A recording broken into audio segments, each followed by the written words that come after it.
Assalamu alaikum. Hello friends, I hope you all are doing well. This is Ritendra.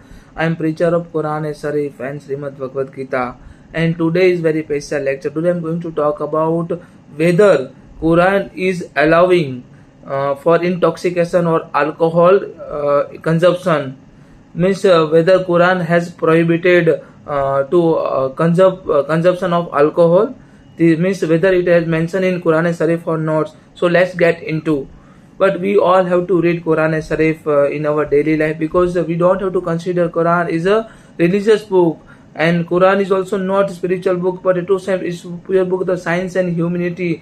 And I'm trying to propagate the Hindu-Muslim unity on the basis of the Quran and Srimad Bhagavad Gita. I'm trying to conduct a lecture on the basis of the Quran as well as Srimad Bhagavad Gita, both combined lecture, because this is most important for Hindu and Muslim unity.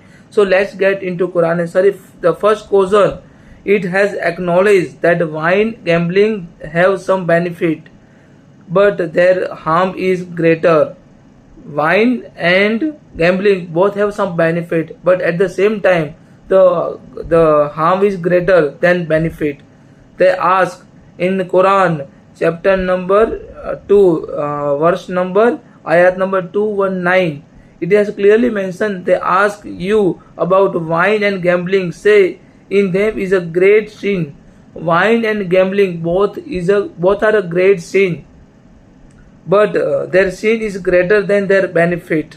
The sin is greater than the benefit. Restriction during the prayer. Muslims were told not approach prayer while intoxicated. Muslims are actually told they don't have to approach for the prayer for the mosque in order to pray namaz whenever they are actually intoxicated. In Quran ayat number 43 chapter number 4, O you who believe, do not approach a prayer while you are intoxicated until you know what you are saying. Means you don't have to approach for the prayer in in a mosque. Means you are intoxicated until you are not able to understand what you are speaking, what you are saying.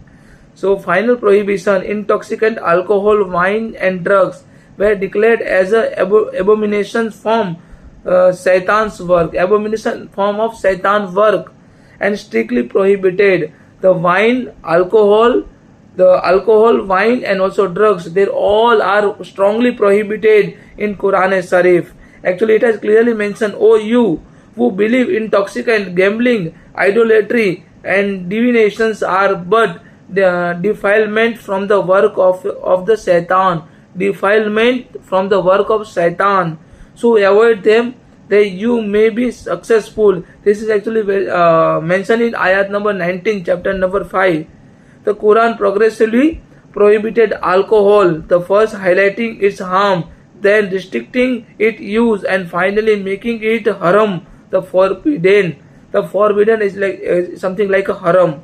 So this is actually clearly prohibited in Quran and Sharif about intoxication or consumption of the alcohol. So the people of Muslim community, the people who belong to Muslim community, they would never like to consume the alcohol. If anybody in the Muslim community who is actually consuming of alcohol, means consuming of alcohol or drugs or wine, then that particular person is actually performing a most sinful activities, more abominable action that particular person has performed. So this is actually strongly prohibited in Quran and Sharif. I hope you all can understand why I am conducting this lecture, why I am revealing the some facts which are actually very beneficial for the society from the Quran and Sharif, because it actually we all have manifested Quran and Sharif as a very means like the book of violence. We are actually fighting on the basis of the Quran and Srimad Bhagavad Gita, but both are not teaching to all of us to fight with each other. Both are not teaching to violate, to perform violative activities.